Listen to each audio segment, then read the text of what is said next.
In this film, I talked to Amy Simpson from Breathe, Believe, Achieve about self-care.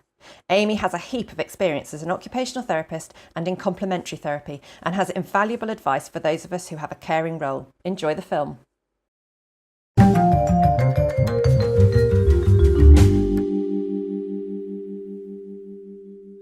Hi Amy, thank you so much for welcoming me into your beautiful office for our chat. Thank you for coming. So we're going to get straight in and we're going to be talking about self-care today. It's a bit of a hot topic.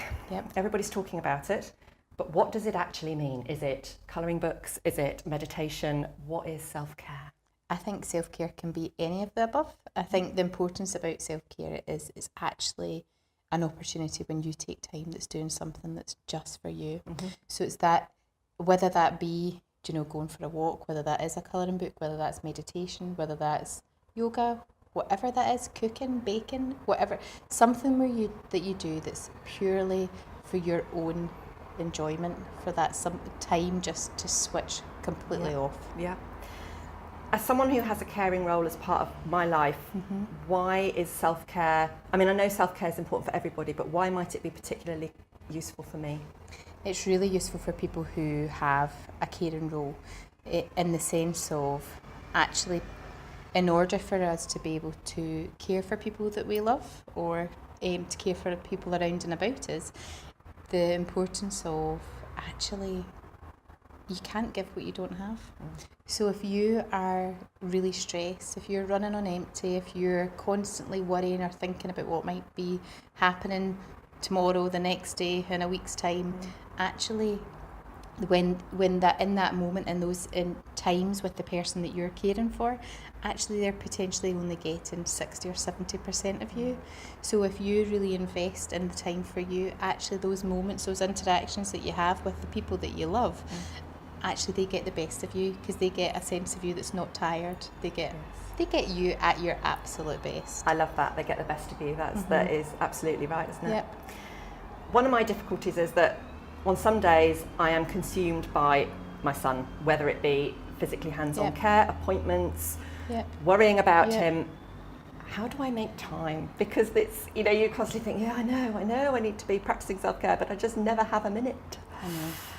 And it's about that, I suppose, because it's back to that last point that I was saying again about, often we think that actually in order to make sure all of that's okay, is we need to prioritise making sure everybody else is okay.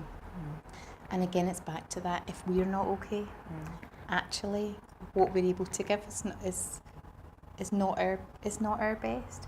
And actually on the days where where it's been very physically demanding, emotionally demanding, mentally demanding, things are busy, those are the days when we need it most. Those are the days when we need it most. And it doesn't need to be huge. It's not about booking an hour. Actually simply taking 5 minutes for yourself. It can be the thing that just keeps you on an even keel. Gives you the energy to keep going, or gives you I often say to people, it's about creating the pause. It's just creating a moment that's just about hitting the reset button, that's just about catching a breath, that's just about remembering as well that you're doing a great job. And actually because you do it so well and because it matters, all of these things are important, but actually you're doing a great job and you need to be okay. So, the next thing I was going to say was, how can we avoid it being just another thing to feel guilty about that we're not doing? But actually the message is, you just need to do it. You do need to do it. And I'm hearing from you that it doesn't need to be big, because I think we get it into our heads that, right, okay, so I need to find a yoga class that I can go to for half an hour every Wednesday night. But actually it's not about that. Nope. So it's about finding just little snippets, maybe even writing a list of the things when you're feeling good, the list of the things that make you feel happy and relaxed. I do. I think self-care isn't optional. I think when we make it optional, that's when our own health and our physical health and our mental health deteriorates. I think it's a non-negotiable. It's something that we have to do, and it can be as simple as taking a moment to have a cup of tea, and it's just, and particularly if it's like this, taking a moment outside, get a breath of fresh air, just catch your breath, or roll out your yoga mat and just lie on it. You don't need to do any big postures or anything. You don't. It's actually not about what you do. It's just about giving yourself the time to do it. Perfect. Thank you so much. That is exactly just that little snippet of advice that we're looking for to help everyone out there. So thank you so much. And I think we're going to get back together again and come up with some practical things that we can do as well. So we'll do that another time. That sounds great. No problem. Thank you.